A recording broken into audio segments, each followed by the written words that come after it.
she's out.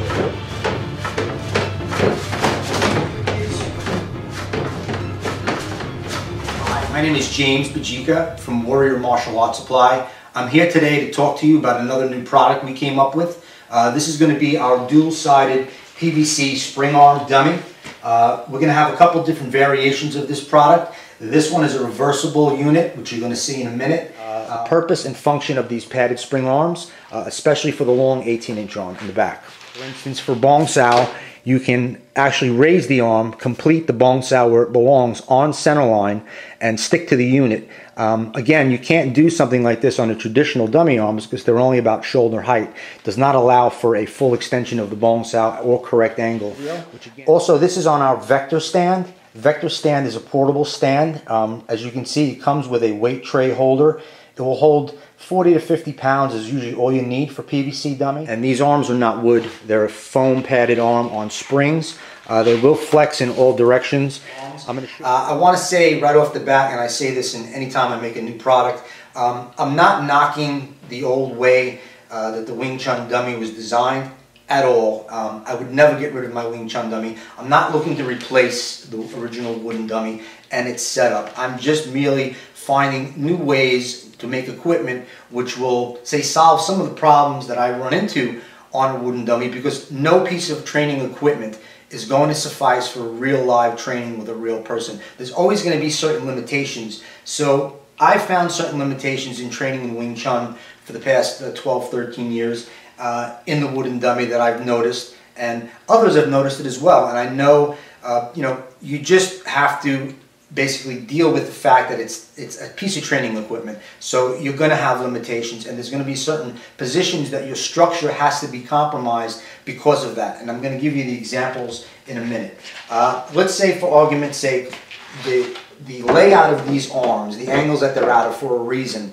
If you're standing, most of you in Wing Chun know this already, but this is for you that don't.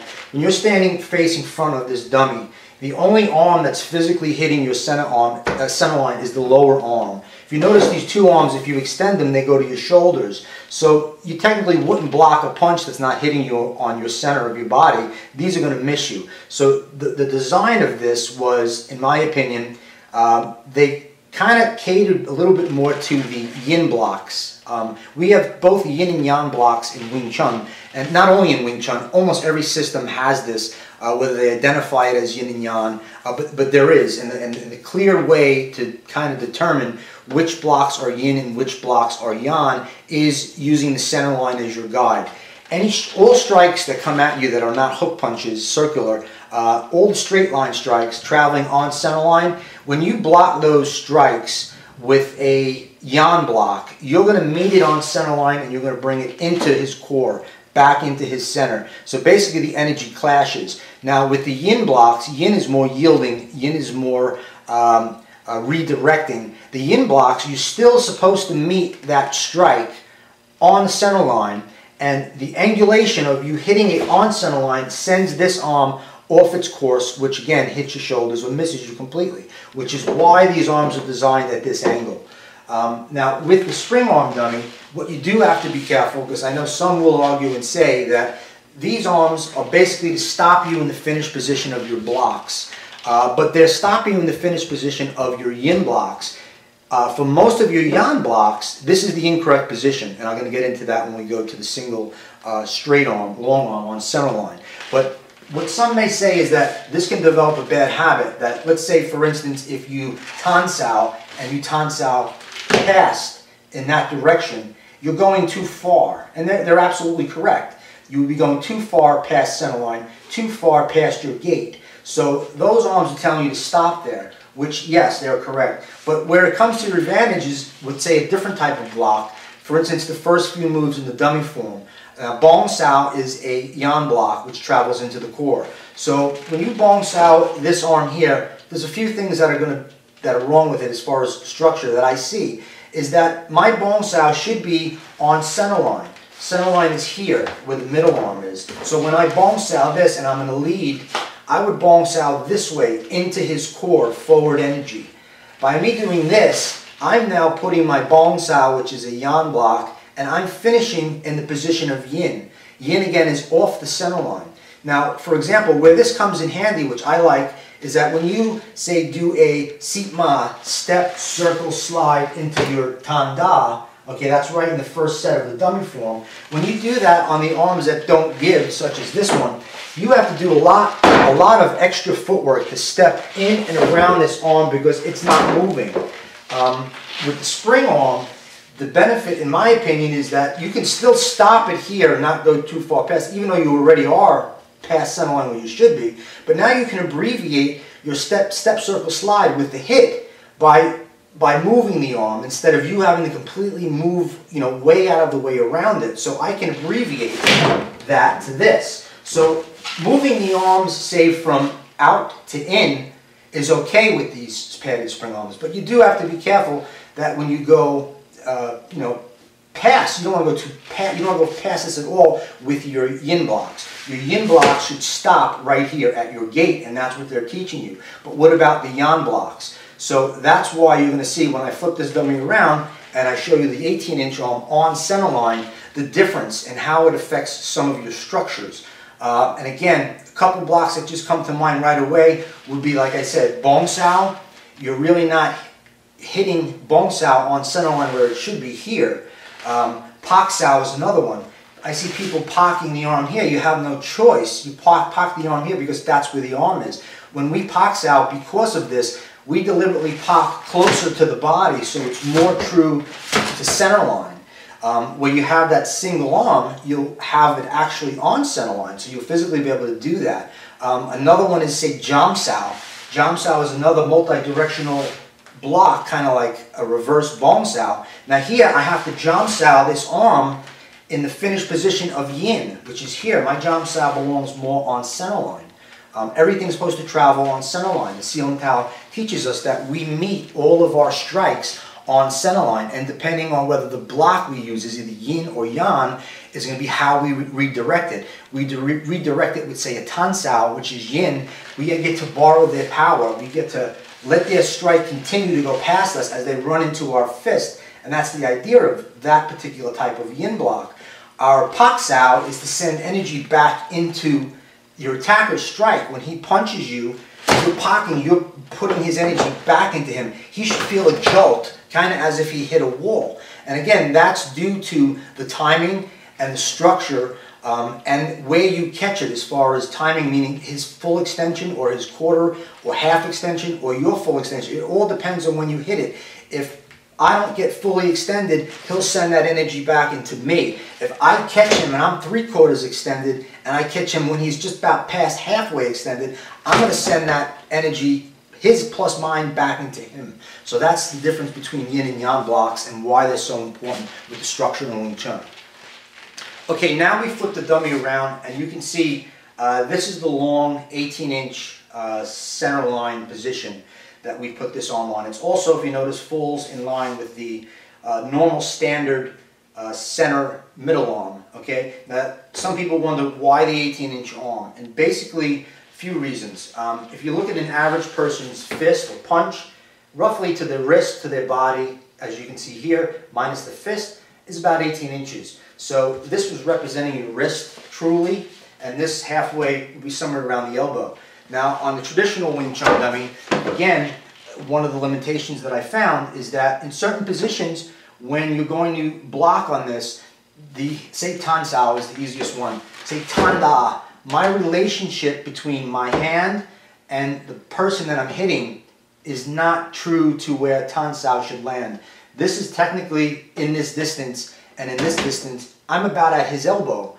Tan Sao is meant to be done closer to his wrist. So at this point, you're a little bit jammed up, which also leads to the second issue, is you don't have much room to travel in with footwork before you're really on top of this guy and you're really jammed up.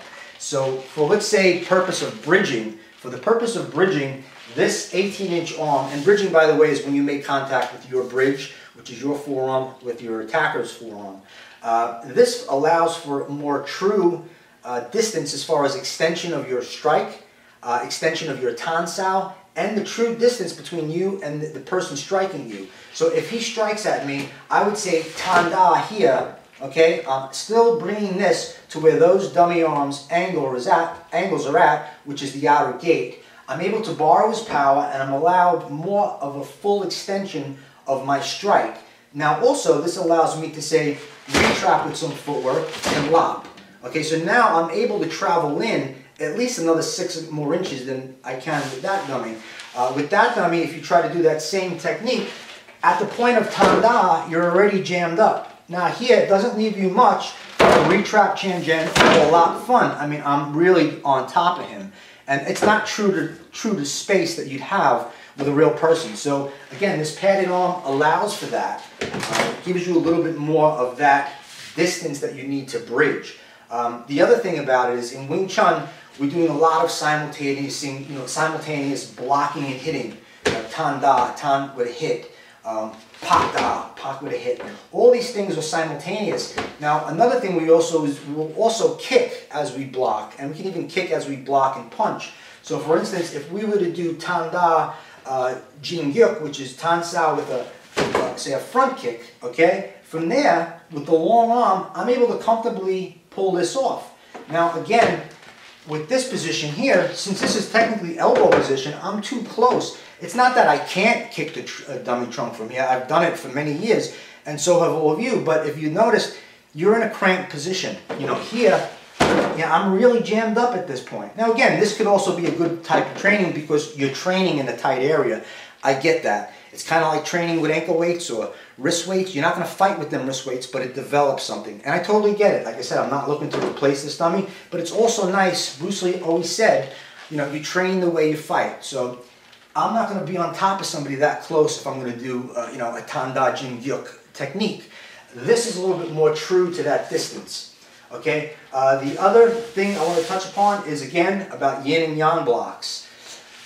With the yan blocks, okay, that's more designed for this type of an arm. Now again, not saying you can't do yin blocks, you can. The difference is on that type of dummy, you're imagining the strike coming on center line and you finish here. Technically, this would be a yan block. Let's say tan sao, you finish here, okay? Jam sao would be a yan, you're supposed to finish here, but you have to finish here. Bong sao, you're supposed to finish here, but you end up here because you have to go where the arms are. On this dummy, for example, those same yan blocks, if I do a bong sao, I can bong sao straight into his core. You can see the energy going back. And then I can lock, and I can hit. And again, I can travel in now, and I can maintain structure. I'm not sacrificing my bong sao to the outside where it's not supposed to be. I'm going straight in with bong. And I can lock and retrap. Jam sao is the second example I gave with that dummy. Jam sao is supposed to go into the middle, into center line, and it takes the arm off. Okay? So I'm able to contact it on center line and then have the angulation remove it. Instead of me going to that position where it doesn't belong, I can be true to this. We're going to go with the lower arm now. On the lower arm, one thing I've noticed in training is a particular technique, gan sao. When you go do a gan sao or a gan da, which is a lower block, when you do your gan sao and hit, you're striking and hitting, again, gan sao ends up past your gate. It's going to go past to clear your body. You're clearing the low line. And with the wooden dummy arm on the center position that doesn't move because it's not on a spring, you're being stopped again in a non-full completion of your gan sao, which means you're not in the right structure. So you would have to stop here. Now, of course, we know we're supposed to follow through. But again, with the padded spring arm, now I've come up with a way where when you do the gan sao or gan da, you'll be able to actually bring it where it should be, to the outside of your gate, where it's going to clear you. Same thing if you're going to do like the quan saos. Here, you're able to actually move it when you're doing quan sao. So it's going to give you a different feel. You know, you're able to go through the limb. Not only that, but you're also fighting this tension. You can see this. This gives you a workout. I feel my muscles, when these tense up and I hold it there, you can use this as an isometric drill as well to work specific techniques. You can do them on all of your blocks. You can make it an isometric workout where you wouldn't tan sao past this, but you can use it to develop, you know, the strength in the tan sao.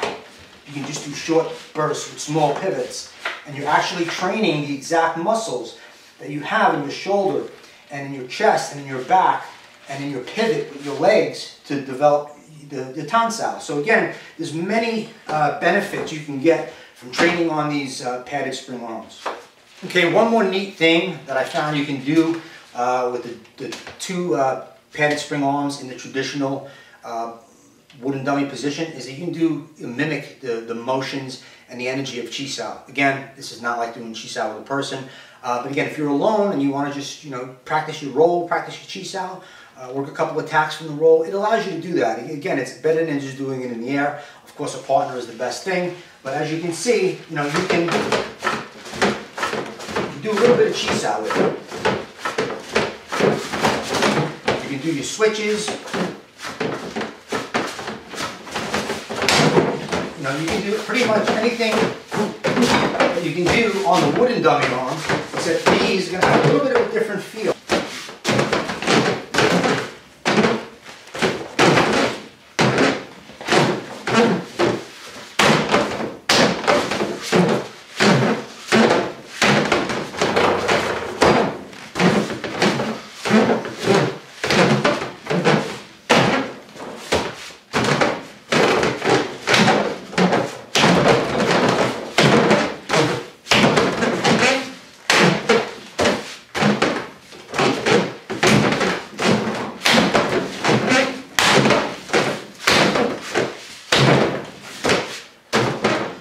Okay, as you can see, it takes a little getting used to.